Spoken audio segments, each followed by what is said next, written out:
It's Oh, the only right. work we have from antiquity which is sort of completely dedicated to Plato's Phaedrus. All You right. know, the Oh, the okay. odd one about the souls as winged chariots and all that business.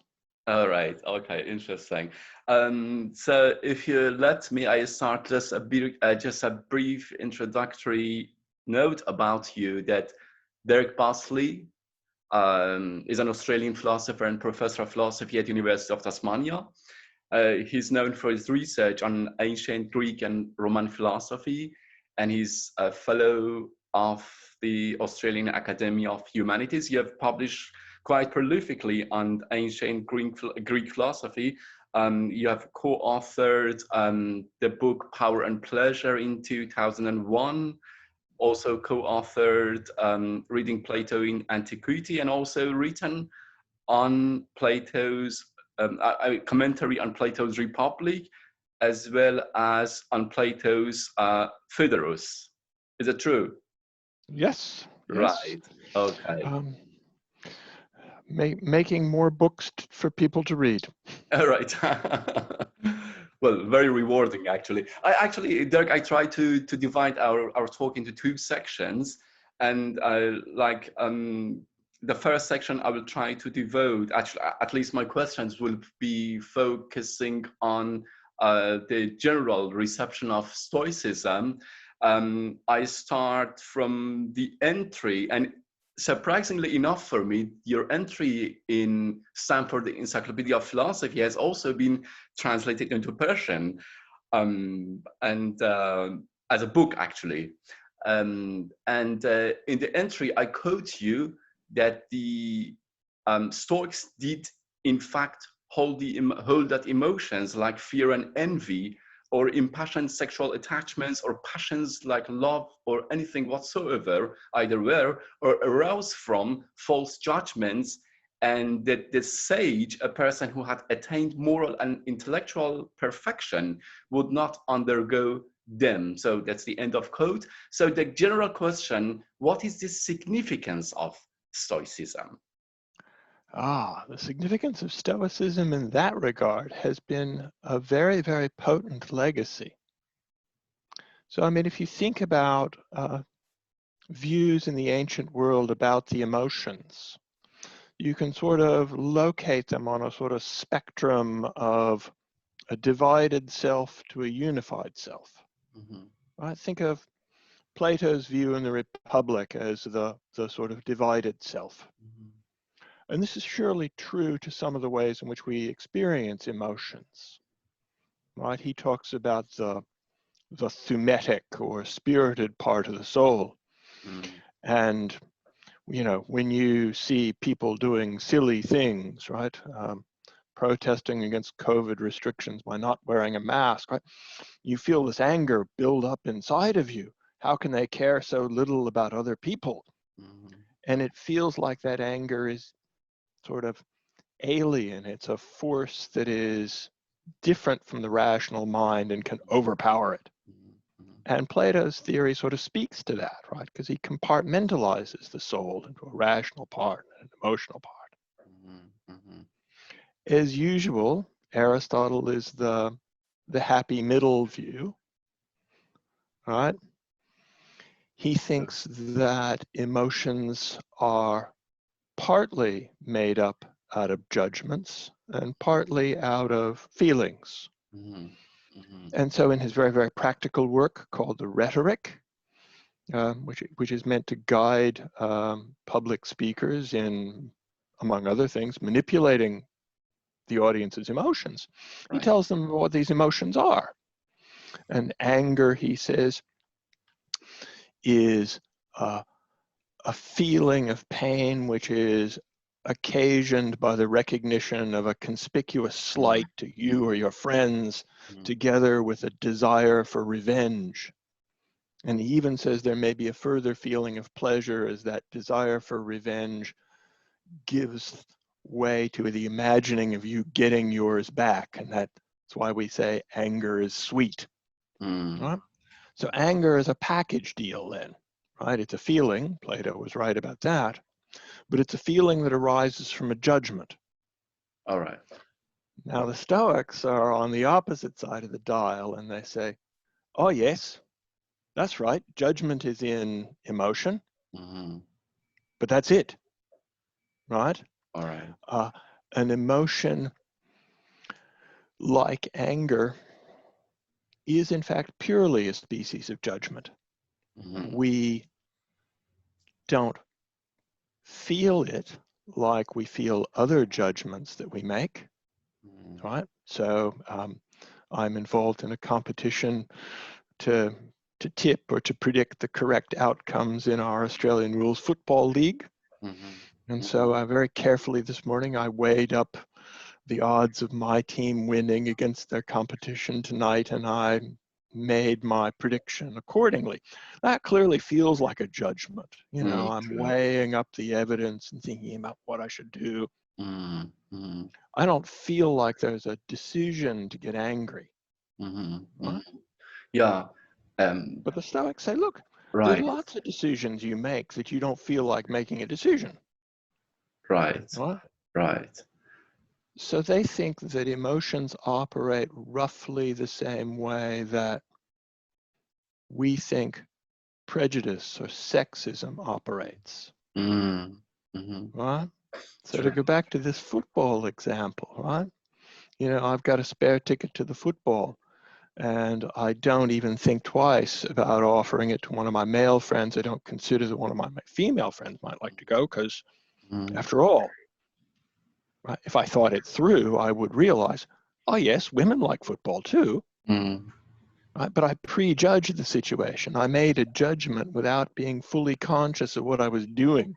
And they think emotions are judgments like that. That's very interesting. I mean, of course, we'll go to that, to the social and political ramifications of like this view. But I mean, back to the point, so there is a primary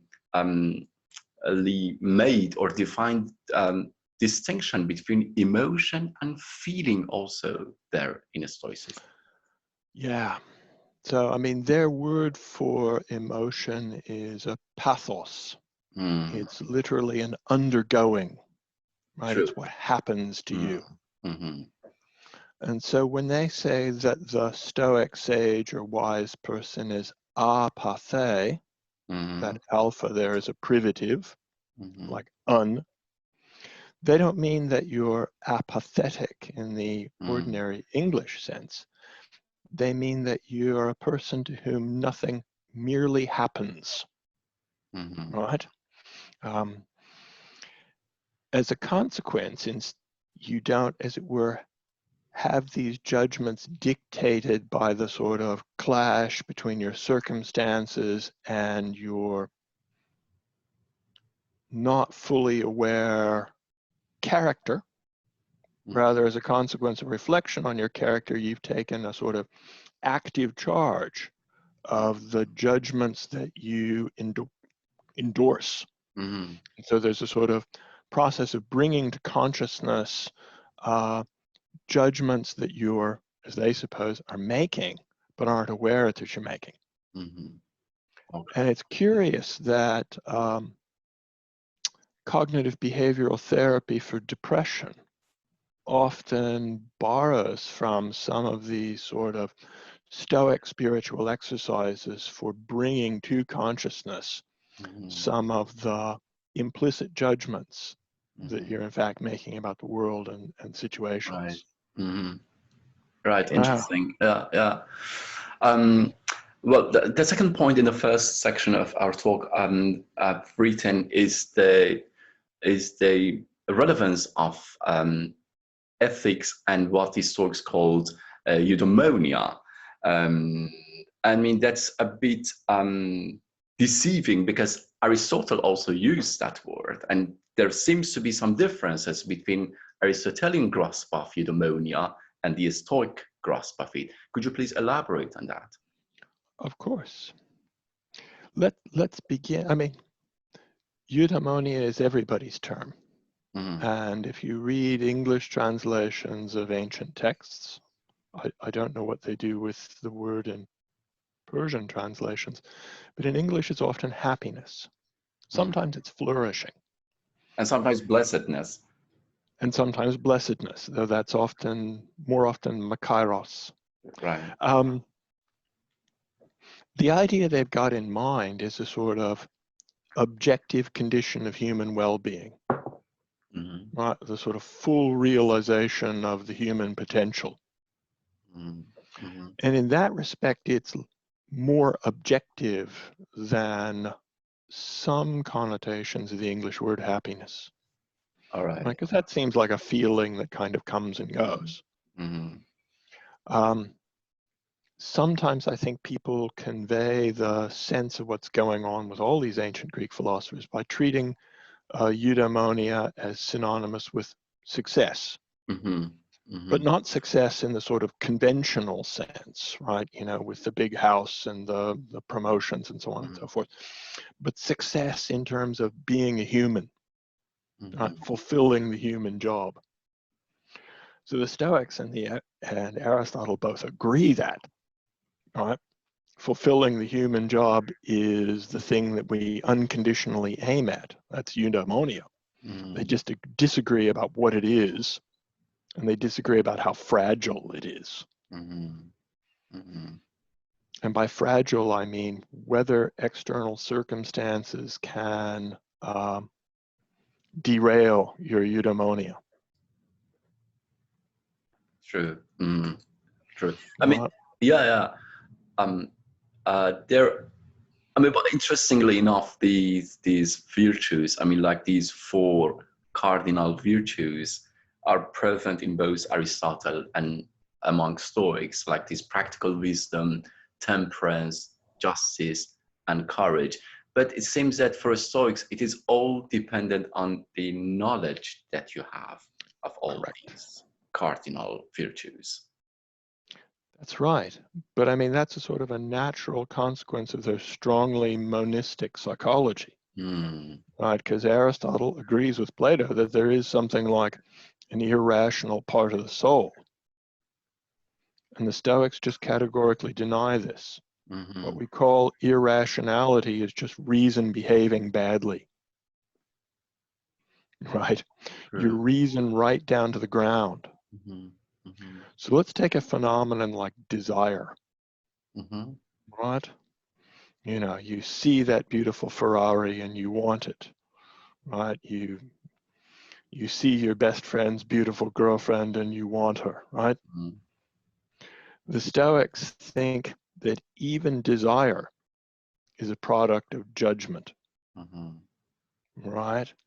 What I've done, just as in the case of my prejudice or my fear, is I've implicitly endorsed the judgment that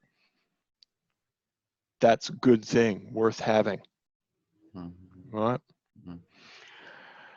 And as with the emotions, right, it's not as if they don't have some evidence on their side, because after all, sometimes in response to further information, our desires change, right? But if our desires was just sort of brute animal psychic grabbings with no rational component to them, then why would the impact of further information make a difference to what we want? So just as we can be reasoned out of our anger sometimes, in the possession of further information, you realize the person didn't really mean that. So too, the Stoics infer from that emotion has a rational component, indeed that it's exclusively rational. So too, from the fact that information has an impact on desire, they conclude that desire too is an act of reason. It's just that we're not always very good at disciplining our reason. True. Yeah, interesting. I mean, it's interesting for me because I suppose it's also relatable to this difference you also made in that paper between happiness and flourishing, because happiness, so to say, is a kind of psychological and even transitory state of mind, while Yes. flourishing can be seen as a kind of objective and permanent feeling. Or how do you think of it? I think that's absolutely correct. And I think there's something to that. I mean, we all have these friends who are enormous fun to be with. They're exciting, they're daring, they do all the wrong things, and you can tell that in the end, this is going to end badly. Mm. And they may think, I'm a happy guy. And you may think, well, yeah, you're fun to be with and you're having a good time, but this is not the pathway to flourishing. Mm. Right? Mm. When your brother or your sister have their first child and you wish that child every happiness, what you wish for them is not a sort of transitory pleasant state of mind.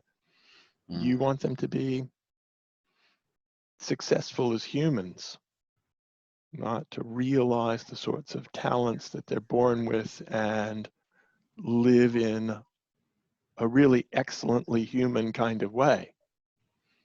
And that's more objective than just, their state of mind. Mm. Mm. True. Mm-hmm. And it's also relatable to the feeling emotion difference. Like one is seen more as objective, the other is more your point of view, probably, or is more. Yeah, I think that's fair too. We often fool ourselves, of course, too. And I mean, there's a reason why Sartre's little book, Sketch for a Theory of Emotions, is actually heavily indebted to the Stoic theory of the emotions, right? He too thinks they're judgments. And the sort of interesting existentialist wrinkle that Sartre adds to this is we often fool ourselves about us lacking control here. I tell myself I couldn't do anything about that. I put the responsibility elsewhere. And that element of bad faith is sort of the difference between that kind of objective look at our feelings. Did you have to get that angry under those circumstances? No. But then, of course, to let myself off the hook, I tell myself, oh, well, I'm just like that. Right. My father was a very angry guy too, and I've just inherited that. And the Stoics and Sartre say, no, you're letting yourself off the hook there. It's ultimately down to you. That comes very close to the prejudice you were talking about, this biased view that can sort of justify through the background. I come from that culture, I come from that family, I come from that father, I come from that religion, like it's Yes. also, yeah. Well, there's a reason why the Stoics seem to agree with the Cynic school, who seem to have perhaps coined the term cosmopolitan. They think that your real citizenship is in a sort of a kingdom of rational beings, right? And those in whom reason is properly trained so that they actually live up to that potential form the only genuine state that there is. Right? The difference between Greeks and Romans or Athenians and Spartans, this just drops away. Ultimately, you're all citizens of the community of gods and wise people.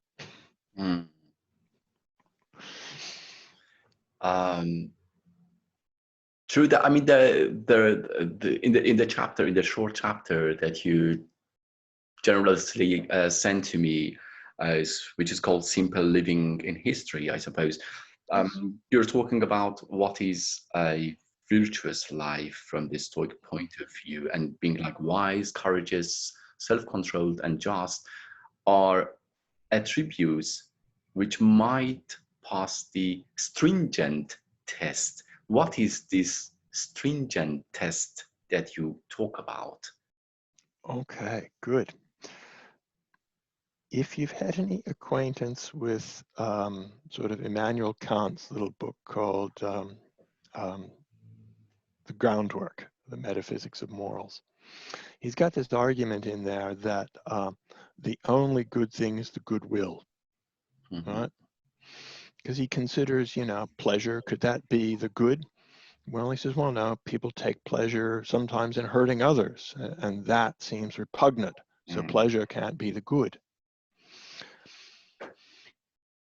He picks that line of reasoning up, I think, in some sense from the Stoics, who perhaps pick it up from a little read dialogue by Plato called the Euthydemus.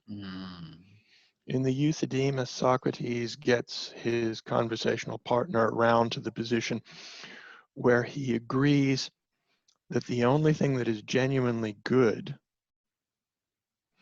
is what's unconditionally beneficial to you, right? So, you know, I've been a poor, starving student and I've been a professor.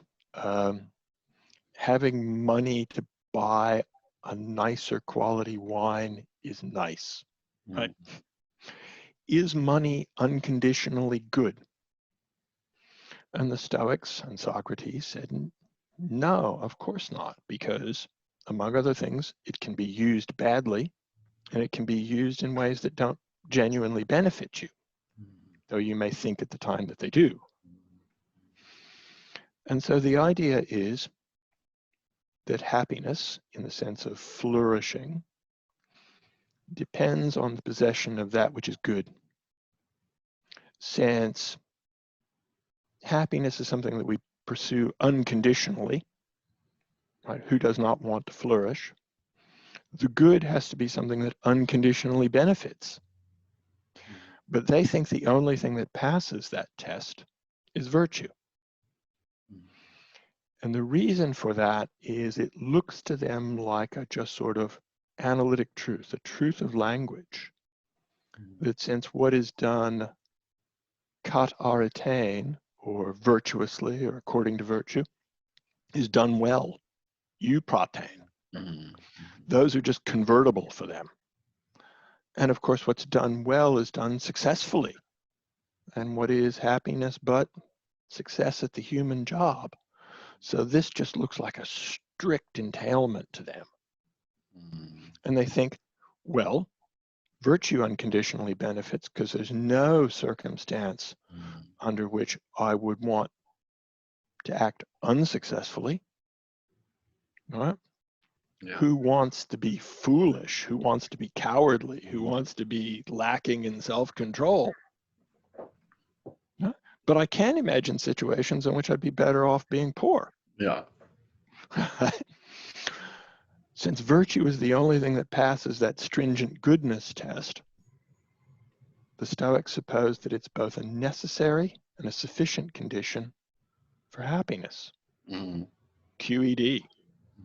And in this regard, they set themselves in opposition to Aristotle, who's strongly tempted by this line of argument, but he's also someone who has a great deal of respect for common sense. And common sense says if, you know, you're king of Troy like Priam, and you see one of your sons sort of mess up and bring home this strange woman, and this causes these crazy Greeks to turn up on your doorstep and lay siege to your city and destroy it and kill all 50 of your children and lay waste to your city, that virtuous or not, that's bad enough that you're not flourishing. Right? So Aristotle seems to give in to common sense that there can be circumstances in which what he calls the externals, bad luck,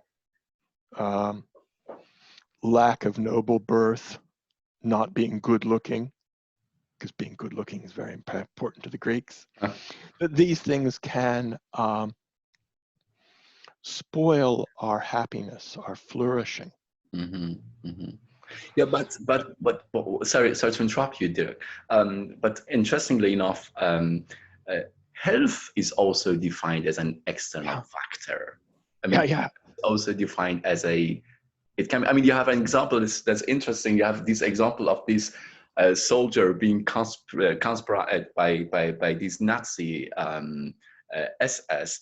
And I mean, when he's arrested, if he's ill or if he's not healthy enough, he might have more chance of survival.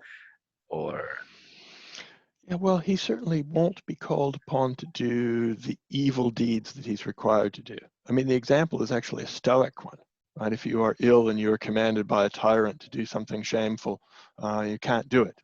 Right? So the example is in fact theirs. Now, I mean, it's true that we think that there can be flourishing lives in the absence of perfect health, right?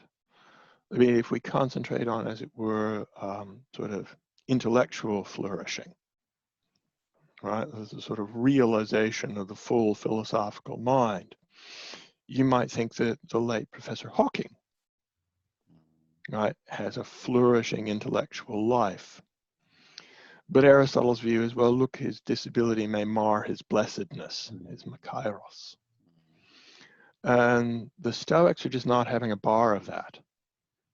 If he's intellectually and morally excellent, he is, as they suppose, as happy as Zeus himself. Right? So this is the sharp dividing line, right? The Stoics have got themselves a wonderfully consistent theory. They seem to have lots of answers for lots of things, but it drives them to conclusions that I think are in tension with our common ways of thinking. And when they see that conflict, they say, well, too bad for common sense. Aristotle sees that conflict and says, maybe time to qualify the theory a bit.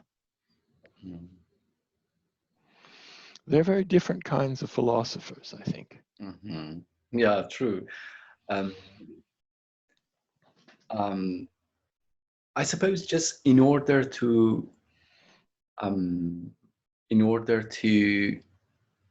make the difference between what Stoics think of virtue and what is defined in history of philosophy as arete, you also make some comments which might be interesting for the audience. I mean, especially because you're referring also to self sacrifice. Yeah, because I mean, this goes back to this sort of connection that we drew between doing things kat aretein, or virtuously, and doing them successfully. Right?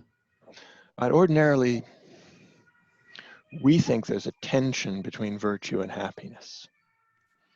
All right? My friend is feeling depressed and I really should spend some time with her, but when she's like this, it really brings me down. But it's the virtuous thing to do for a friend. Sigh, right? The idea that there is an incompatibility between virtue and happiness is one that doesn't compute for the ancient Greeks, right? Or at least not for those like Aristotle and the Stoics, who try to argue that virtue is an essential or the only component in a happy life, right? And they're relying on that kind of analytic connection there. One of the nice features of the Stoic view is they've got this idea of things that are oikeion, or appropriate to you, right? So while health and wealth are not good in the sense that they're essential components of happiness, given an opportunity to do things that will make me healthy as opposed to things that will make me unhealthy, Of course it's more rational to choose the healthy ones, right? Until, in the absence of further information, that's what nature dictates. Mm-hmm. One of the other things that nature dictates is that while I have a sort of affinity with health, I also have a certain sort of affinity with you, because we're both rational creatures. And if it comes down to a choice between a course of action that promotes my health or a course of action that promotes your health, it's not a foregone conclusion that I should choose mine. For both of these things have an affinity with me. They're oikeon, they belong with me. They're part of my household. They're family. Right? Interesting, yeah. And this notion of a sort of universal brotherhood of rational beings is, I think, one of the sort of interesting features of the Stoic theory of virtue when it gets married to that question of who is the self? Who are you really? Right? You're a rational creature. And I'm a rational creature. And this makes us brothers under the skin. And for that reason, they're inclined to think that if I do the virtuous thing in spending time with my friend who's depressed, this is not a contest, as it were, between my happiness and virtue. I just need to get an appropriate view about the value of that excellent friendly action. Right? There's not a real incompatibility between my flourishing and my virtuous action. In fact, there's an exact overlap. But I may fail to see that from my ignorant point of view because I haven't got my head straight.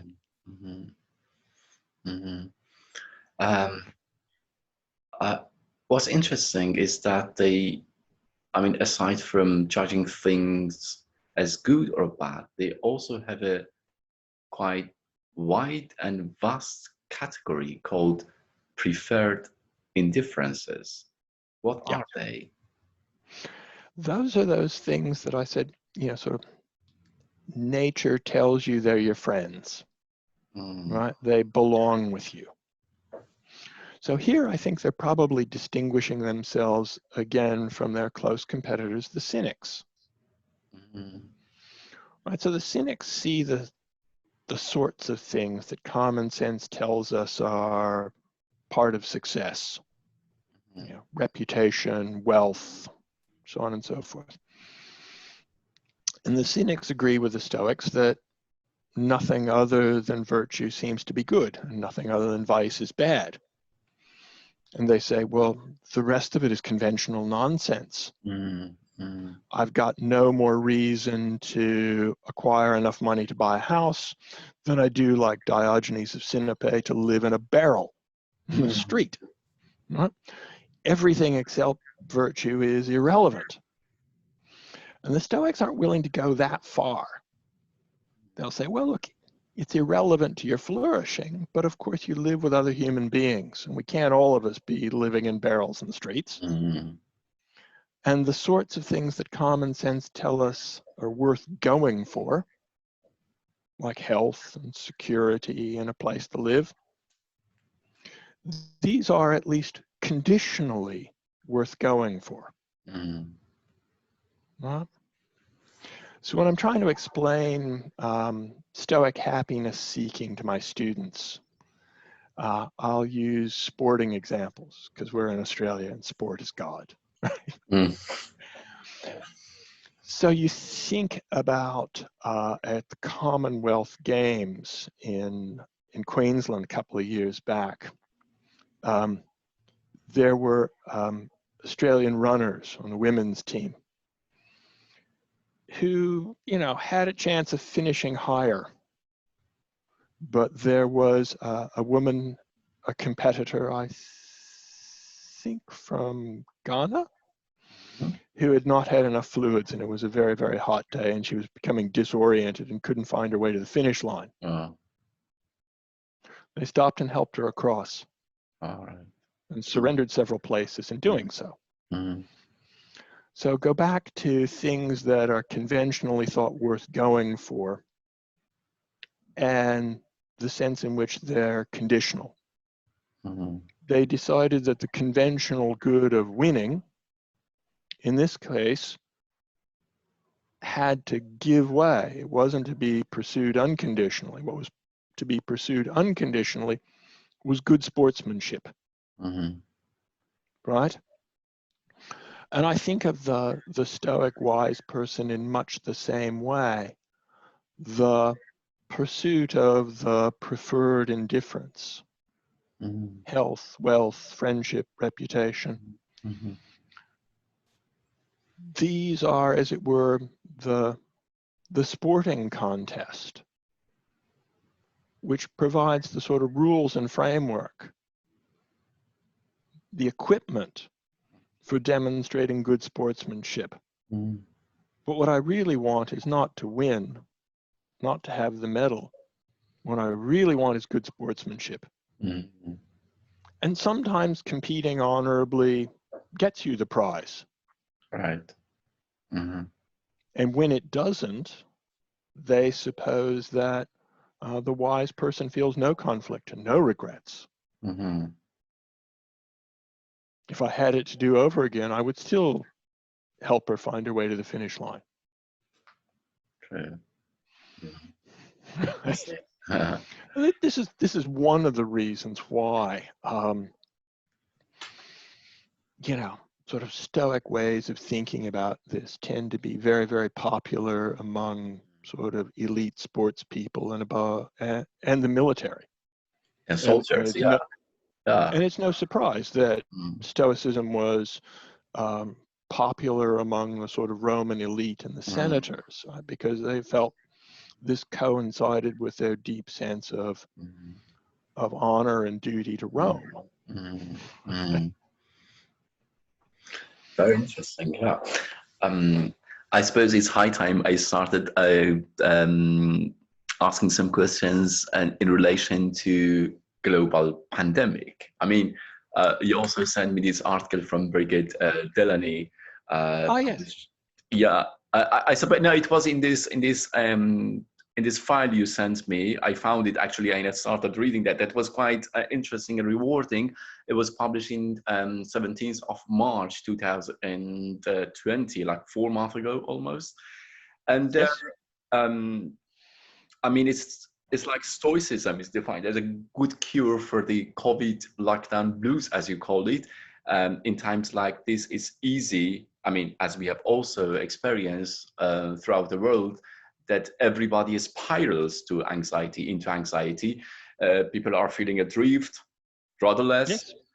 It was the experience we all shared, and it seems that Stoicism, as is defined as staying calm in adversity, has something to do with this pandemic. Can also offer something, can contribute something to us. Although it's been defined as having a stiff upper lip and having emotional reserved, but then do you think of this pandemic as a test for us from Stoic Yeah, point of view?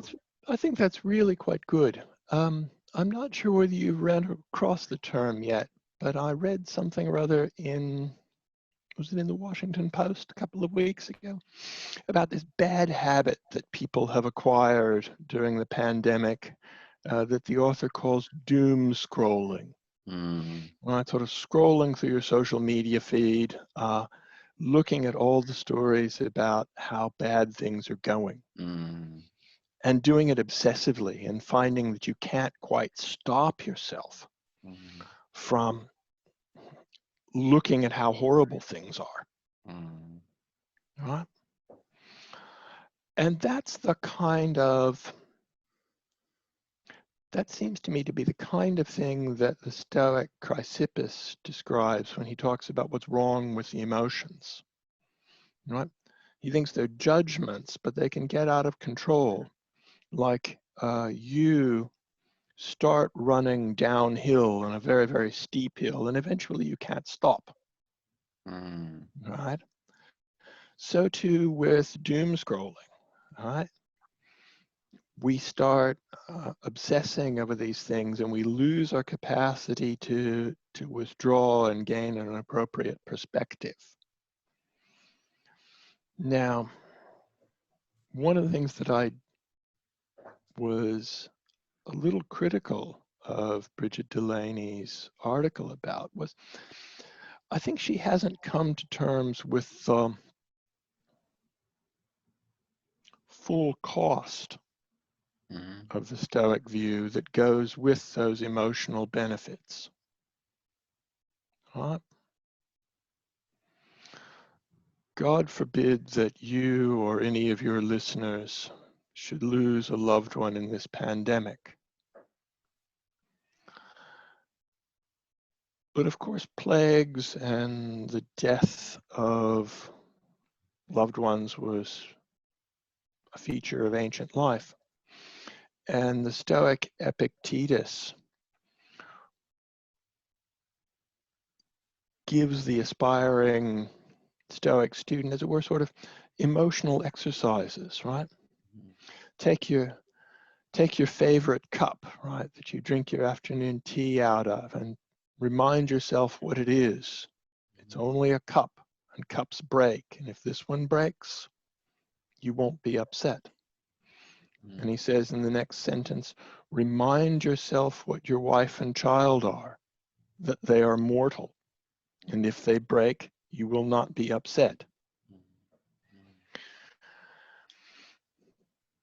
The question I think I have for people who suppose that Stoicism is a good way of gaining control and gaining perspective and not being upset by events in the pandemic is that if you really absorb the full weight of their philosophical views, I think it is hard to suppose that your relation to your loved ones can remain exactly the same. Right? Would I be better placed to deal with the death of my wife in a pandemic if I could regard her in the same realistic way that I regard my favorite teacup? Yes, I would. Would my relationship to her be the relationship of love that I think that it is? Maybe not. Right? And so I guess I think, people who are taking Stoicism for the COVID lockdown blues should read very, very carefully the ingredients on the bottle, right? If you're going to take this because you're upset, make sure that you know what's in it. Right? And of course, the Stoics themselves wouldn't think of this philosophy as, a little helper that you take when times are tough. They believe this not because they believe that it will help you. They believe it because they believe it's true. And they think that as philosophers, that's your first question. Not will it make me feel better, but is it true? Right? And that seems to me to be the difference between sort of casual self-help books and philosophy. Right? The ancients are firmly of the view that there could be nothing that is really good for you to believe, which is nonetheless false.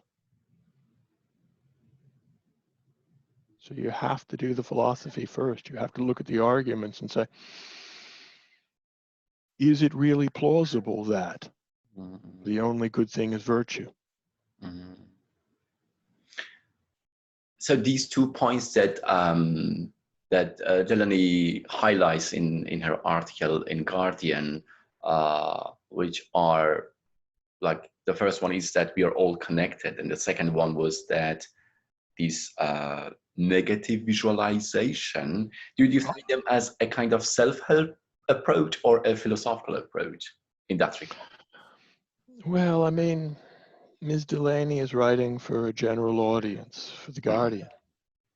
And, you know, when I teach the history of philosophy to my students, I explain to them there's sort of two kinds of historians of philosophy. Think about the Indiana Jones character in the terrible series of silly Hollywood movies, and then think about the character that Sean Connery plays as his father. Right? Sean Connery wants to go into the ancient sites and see all of the artifacts and record their positions and make inferences about the ancient culture, right? To understand it. And Indy wants to race in and, you know, grab the skull of doom and take it away to save the world. Right? As a historian of philosophy, I'm Sean Connery, right? You know, I want to understand. I'm bald like him too. I want to understand these things fully in context. And only after I've, as it were, sort of assessed whether the meaning of these things in their original setting can still have meaning for us, only then will I decide whether it's worth trying to save the world with this. And, you know, my own thought on this is Stoicism is potent stuff, but I suspect that Aristotle is in fact closer to the truth, while our flourishing is mostly up to us. Things like pandemics can come along, and those do indeed threaten our ability to live fully human and fully flourishing lives. That means that not all of these things are under our control. And the Stoics are wrong about that. And that's worrying. It would be nice if it were true. But I don't think it is. What do you think? Are you ready to sign on for, you know, a full dose of Stoicism? No. I mean, just I had something. I mean, like Marcus Aurelius as an example of these, like this Roman emperor. He also lived through this Antonine plague, if I'm not wrong. Yes. Pandemic that wiped out 1/3 of the population, and also we have Seneca himself, who lived through the time of despots like Nero, like Caligula. So I'm just wondering. I actually I was about to ask you as perhaps my last question about these social political facets of it, because I suppose it's sort of, I mean, it's very neutral. I mean, you can't say if Stoicism helps you politically and socially when you're living under despots, for example, or under pandemic like now. Yeah, it's very neutral. I don't know really how to side with that. I think that's probably right. And it's because there's this sort of tension between their cosmopolitanism and their community in a kingdom of rational beings, the first citizens of which are the gods, because they're fully rational. And I think looking at other human beings as akin to me and part of my family, but with the idea that I should be able to sort of calmly contemplate their deaths, either through a pandemic or perhaps, as in the case of Brutus, also a Stoic philosopher, at my hand, if I think that killing Caesar is what Rome requires. Right? I think Stoicism leaves us as individuals with not much to set a sort of moral compass on, right? Be excellent, be courageous, right? Be wise, be self-controlled. In relation to what? Things that I, at the end of the day, must say don't matter, are like teacups, right? It's like that stark choice in Sartre's Existentialism as a Humanism, right? Should I stay at home with my aged mother and care for her, join the resistance and fight the Nazis? And Sartre says, well, look, there's no God, there's nothing written in the stars to tell you what to decide here, right? What does courage, or in Sartre's case, what does authenticity require here? And the voice that comes back from the void, what you say it requires.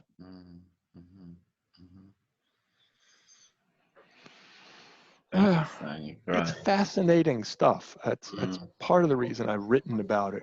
But you can write about a lot of things and think they're interesting to think through. And at the end of the day, think,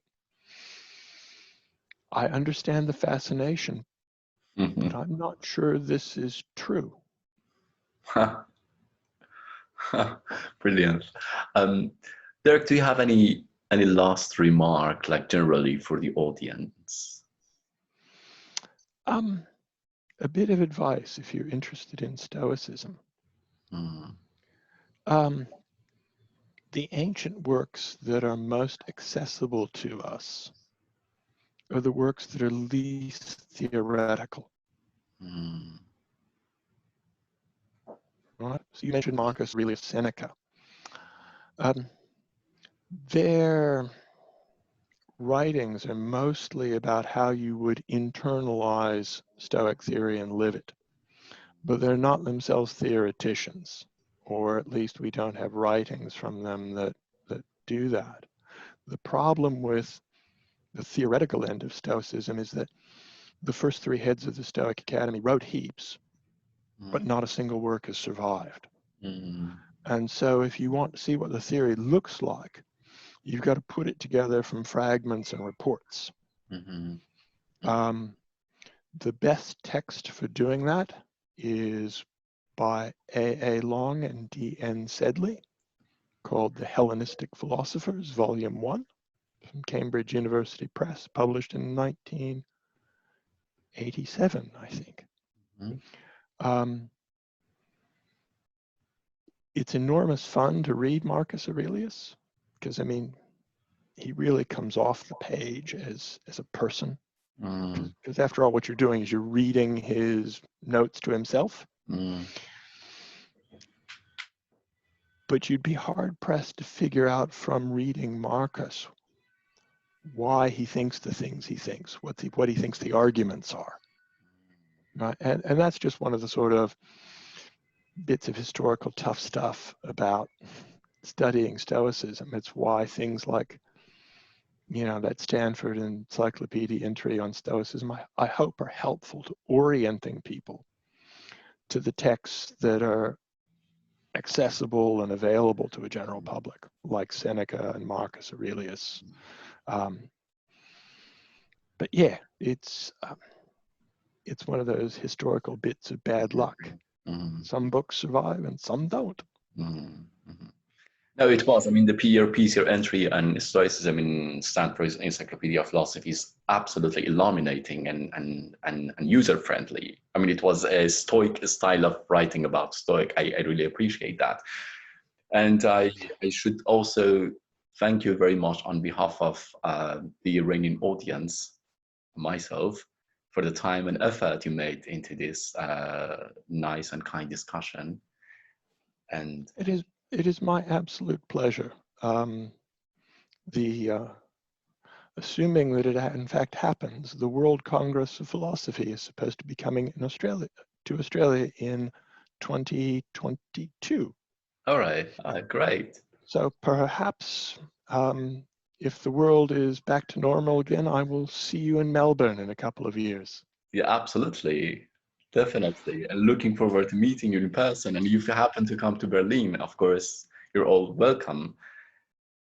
And I hope to. I'm in for a couple of European fellowships for next year, but we will see what happens. okay, great, great. In the meantime, I will try and remain apathé. We all have to actually. Dirk. All right. Yeah, thank you, Dirk. And I wish you a, what time is it now there?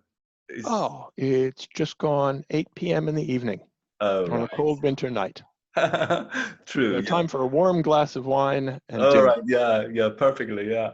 And I wish you a happy and also flourishing evening. Good night. Good night. Thank you.